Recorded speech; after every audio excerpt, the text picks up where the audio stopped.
Praise the Lord. सबको जय मसीह की। सबको प्रभु परमेश्वर यीशु मसीह के तरफ से धन्यवाद। हम 1 मिनट के लिए प्रार्थना करेंगे।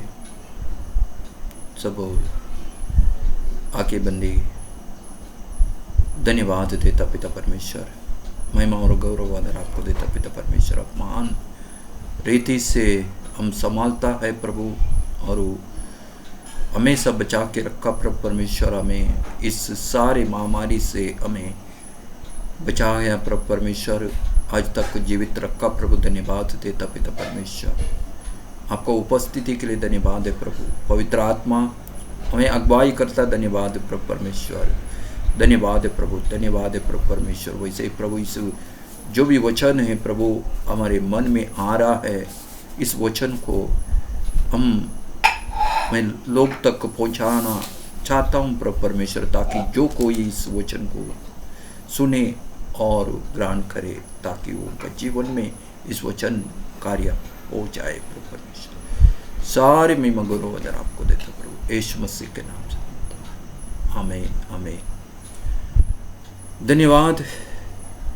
सबको जय मसीह की। छोटा सा मैं वचन को बांटना चाहता हूँ। पवित्र परमेश्वर का वचन। तो धन्यवाद सबको जो कोई प्रभु का वचन सुनते हैं।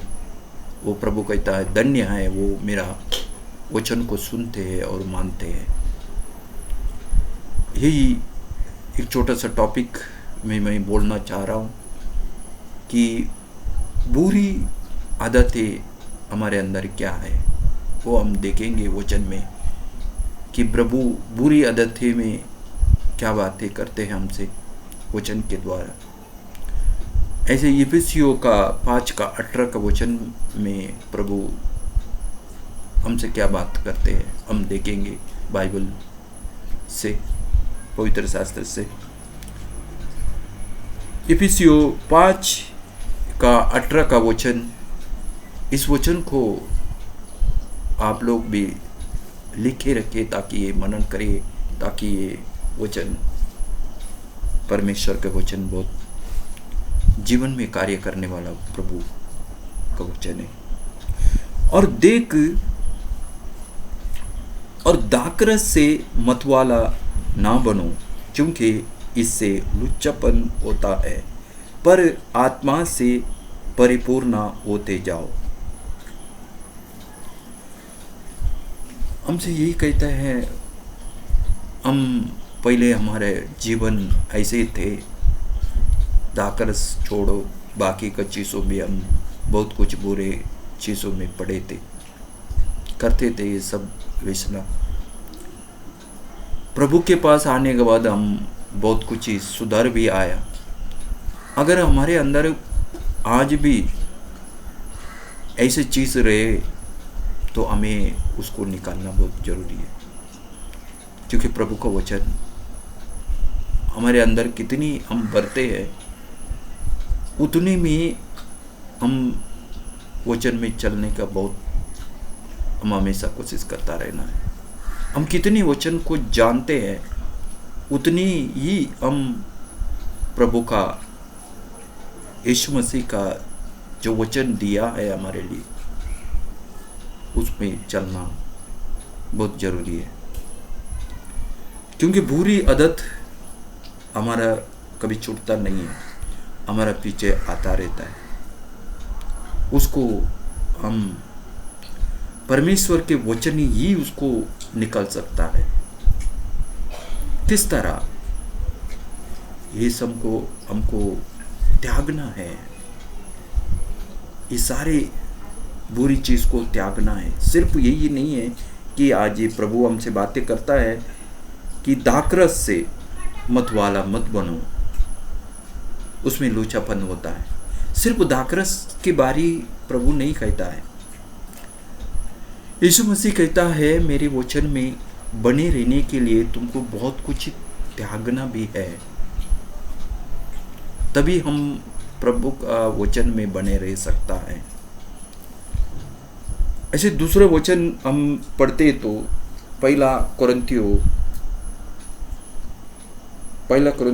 6 का 9, 10 और 11, इस 3 वचन में हम देखेंगे कि उस वचन में क्या प्रभु हमसे बातें करता है। क्या तुम नहीं जानते कि अन्यायी लोग परमेश्वर के राज्य के वारिस ना होगे? धोखा ना खाओ, ना वेश्यबनी, ना मूर्ति पूजक, ना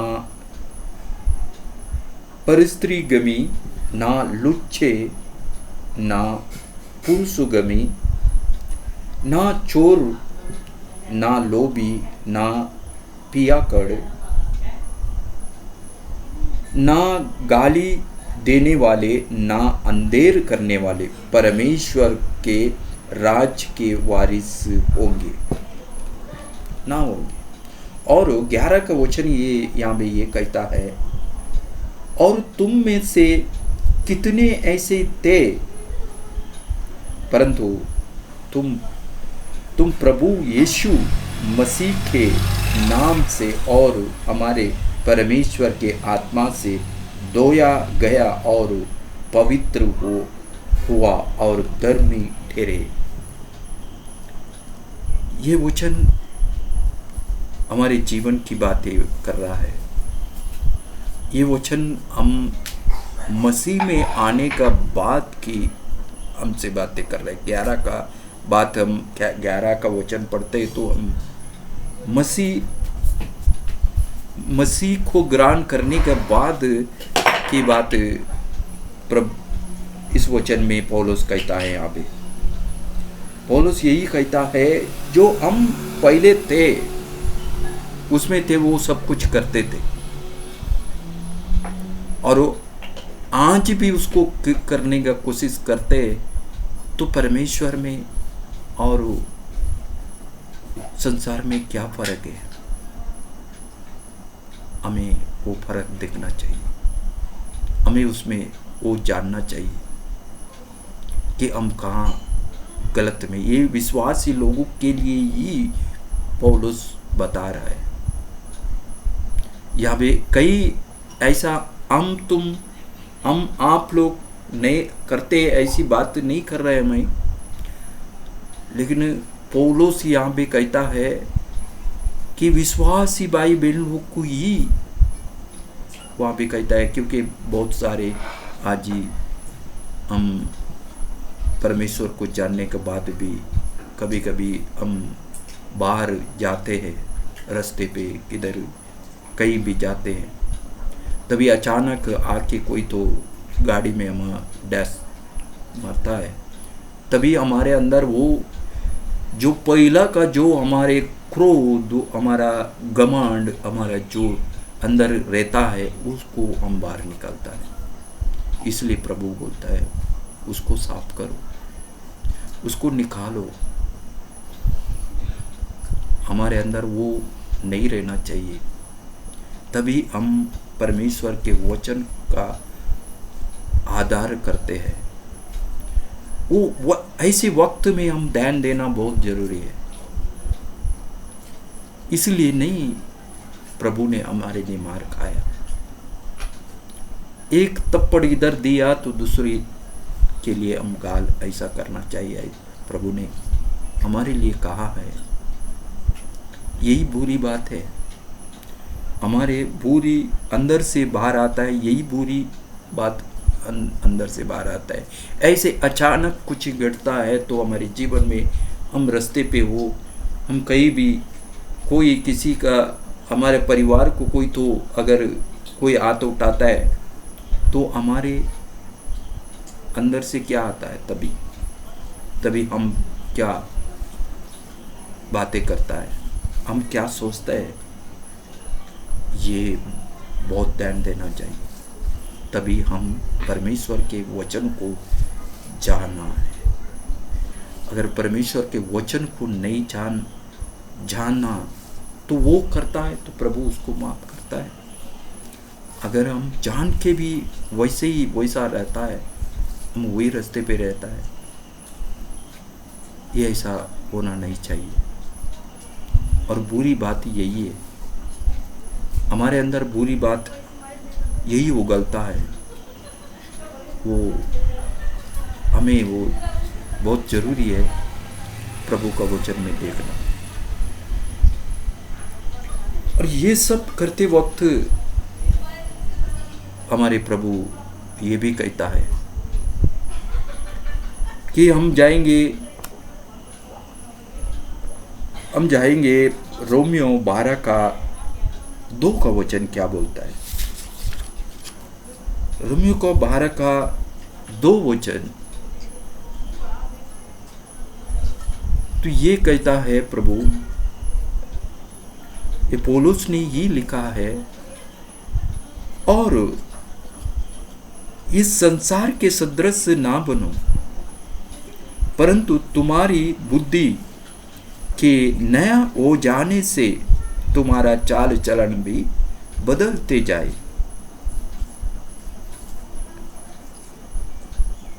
जाए, जिससे तुम परमेश्वर की बलि और बहुती और सिद्ध इच्छा अनुभव मालूम करते रहो। कितनी यहाँ पे बड़ी बात कर रहा है। ये और किसी के लिए नहीं है, ये हमारे लिए ही वचन है। कोई अविश्वासी लोगों के लिए नहीं है, हम विश्वासी भाई बहन लोगों के लिए। आज भी कई विश्वासी भाई बहन हम गलत करता है, उस वक्त हम बहुत सावधान से सोच विचार करके हम बातें करना।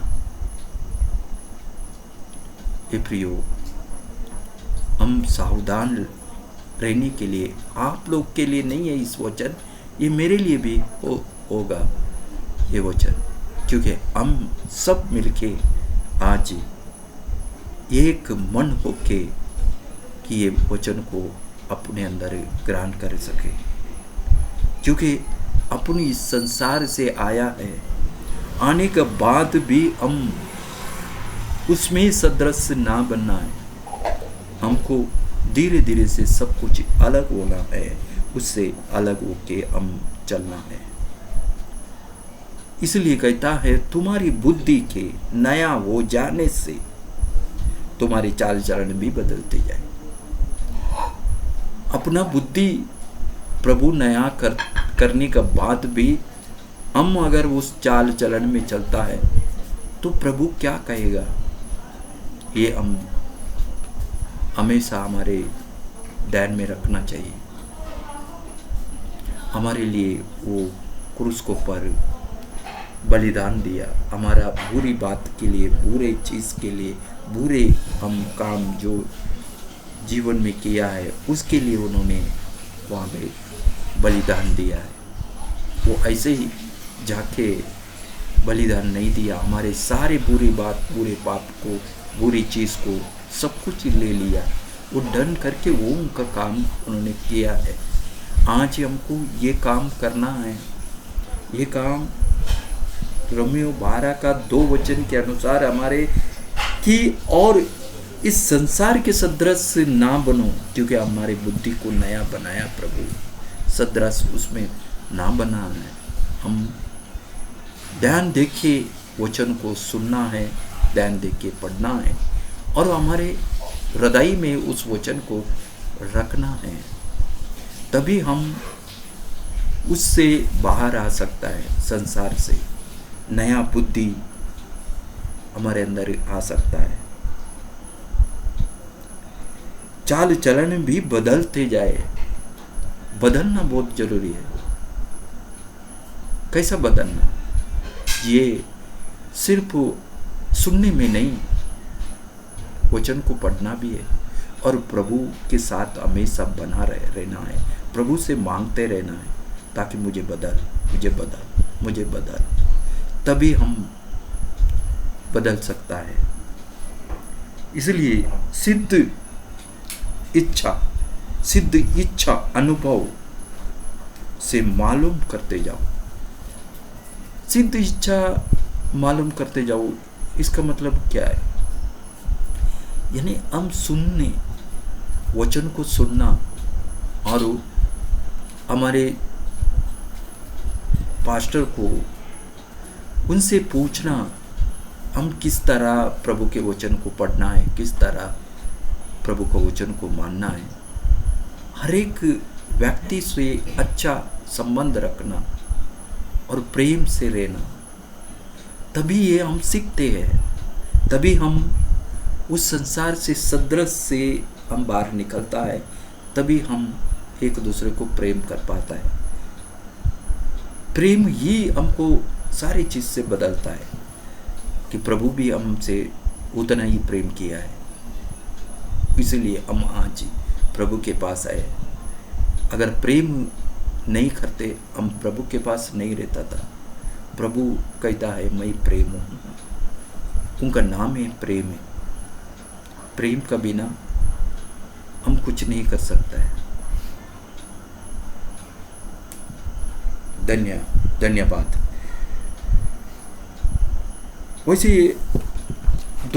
एक का वचन ये कहता है, सारी बात हम इस 2 का वचन में देखा, किस तरह हम परमेश्वर में बना रहना है और किस तरह हमको बदलना है।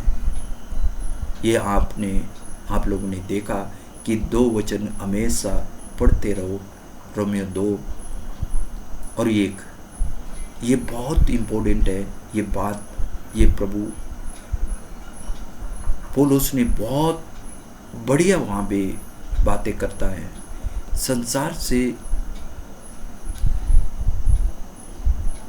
सदृश बनना कितना ये है, और परमेश्वर में आने के बाद अपन क्या करना है वो अच्छे तरह से वहाँ पे बताया।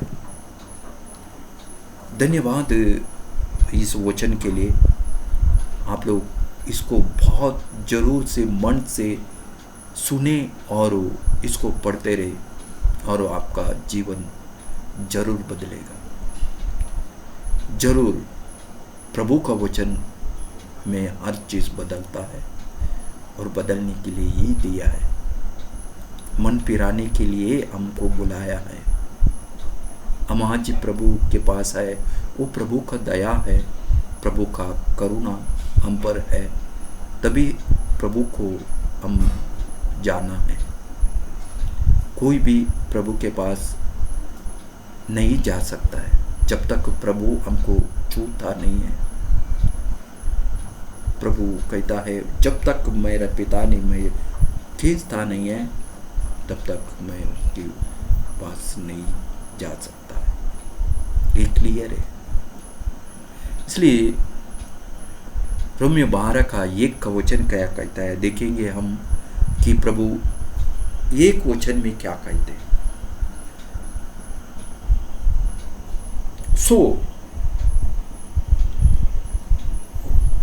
इसीलिए ये भाइयों, मैं तुमसे परमेश्वर की दया स्मरण दिलाकर विनती करता हूँ कि अपने शरीर को जीवित और पवित्र और परमेश्वर को भावता हुआ बलिदान करके चढ़ाओ। ये 3 चीजों प्रभु ने क्या बोला, क्यों बोला? यहाँ पे लिखा है 3 चीज का, शरीर जीवित और पवित्र, परमेश्वर को भावता हुआ बलिदान करके चढ़ा। प्रभु परमेश्वर कहता है शरीर आत्मा से बढ़ो, शरीर में मत बढ़ो, लेकिन यहाँ पे शरीर को भी लिखा है, शरीर को जीवित और पवित्र। अगर हम शरीर को भी नहीं दिया फिर आत्मा को कैसा मालूम पड़ेगा? शरीर को परमेश्वर को देना जरूरी है, तभी वो हमारे अंदर आत्मा को जानेगा, क्योंकि प्रभु मंदिर में क्या कहा था, ये मंदिर को ढा दूंगा और 3 दिन में मैं मंदिर बनाऊंगा। वो किसके लिए बोला था? हमारे शरीर को बोला था। हमारे शरीर को ही वो 3 दिन में खड़ा कर दूंगा, क्योंकि परमेश्वर हमारे शरीर में रहता है, उनका रहने का स्थान है। किसी मिट्टी के जो उसमें जीवित नहीं है, उसमें प्रभु नहीं रहता है। प्रभु हमारा शरीर में रहता है, हमारा दिल में रहता है। उसके लिए हमको पवित्र करना जरूरी है, उसके लिए हम जीवित रहना भी जरूरी है और पवित्र भी रहना जरूरी है। पवित्र तभी होता है हमको सारी चीज से, चाल चलन से बदल के हमारे शरीर जीवित और आत्मा पवित्र। जब भी वो पवित्र हम बनते हैं, तभी वो प्रभु का आत्मा हमारे अंदर बसता है। वही उसको ही प्रभु ने कहा है, 3 दिन में इस मंदिर को ढा दूंगा, 3 दिन में मैं बड़ा। यही है खुदाबंद। आज जितना भी मैं वचन को समाप्त करता हूँ। धन्यवाद, आप लोग सब लोग इस वचन को सुना है और ग्रहण किया है। वचन को पढ़ते रहो। इस वचन बहुत जीवन में कार्य करने वाला है। जो बुरी चीज़ आज भी हमारे अंदर रहा, तो उसको इस वचन को पढ़े और इस वचन के अनुसार उसको ग्रहण करे और निकल जाएगा। हमेशा मनन करता रहे और वो बुराई चीज़ नहीं रह सकता है हमारे अंदर, क्योंकि वचन, इस वचन, जितना वचन मैंने दिया आप लोग, उतने वचन को हर रोज पढ़ के मनन करें, तो वो बुराई आपके अंदर नहीं आएगा, बुराई को निकल जाएगा। यीशु मसीह के नाम से मैं प्रार्थना करता हूँ तो आप लोग सब लोग के लिए, कि ताकि वो ये वचन सुन के आप उसको ग्रहण किया, ये सारे बुराई को निकलने के लिए मैं आप लोग के लिए प्रार्थना करता हूँ। और सब लोग जो कोई सुनते हैं उसको वो लोग आंखें बंद करें और प्रार्थना करेंगे 2 मिनट। जीसस लॉर्ड, धन्यवाद देता पिता परमेश्वर, हमने सुंदर का समय आपने दिया प्रभु परमेश्वर। इस छोटा सा वचन को प्रभु सबके लिए आपने दिया है प्रभु, हम सबके लिए धन्यवाद है पिता परमेश्वर। इस वचन के द्वारा प्रभु सबके जीवन में कार्य होए प्रभु परमेश्वर। सारे हमारी बुराई को यीशु मसीह के नाम से निकल जाने दो प्रभु, निकल जाने दो यीशु मसीह के नाम से। ओ लॉर्ड, धन्यवाद प्रभु परमेश्वर, आपका कोटि कोटि धन्यवाद है प्रभु। इस वचन के अनुसार प्रभु परमेश्वर पूरे हमारे बुराई जो अंदर की है रे प्रभु परमेश्वर, उसको पूरा यीशु मसीह के नाम से निकल जाने दो, यीशु मसीह के नाम से प्रभु परमेश्वर। धन्यवाद पिता परमेश्वर, धन्यवाद है प्रभु, धन्यवाद है। सबको आपने आशीष दिया प्रभु, धन्यवाद है प्रभु। सारे महिमा गौरव आदर आपको देता प्रभु, यीशु मसीह के नाम से मानता हूँ, सुनो और कबूल कर प्रभु, आमीन। God bless you, praise the Lord. धन्यवाद प्रभु, धन्यवाद।